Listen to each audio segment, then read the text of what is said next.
কই দেহি দেহি কি মাছ পাইছে?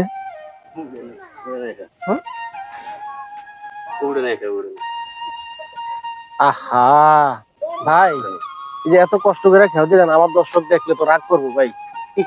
বুঝলেন, তো একটা মাছও পাইলাম না, যাই হইলো। পাওয়া যাবে ইনশাআল্লাহ। পাওয়া যায় না? মাঝে মাঝে অনেক বড় রুই কাতল পাওয়া যায় তো ভাই? এত কিছু ভালো না। তাহলে পুরি পাওয়া যায়। পুটি মাছ পাওয়া যায়। ঠিক আছে, অসংখ্য ধন্যবাদ, ভালো লাগলো। তবে এই ডিজিটাল পদ্ধতিতে আমি এই নতুন দেখলাম, হ্যাঁ।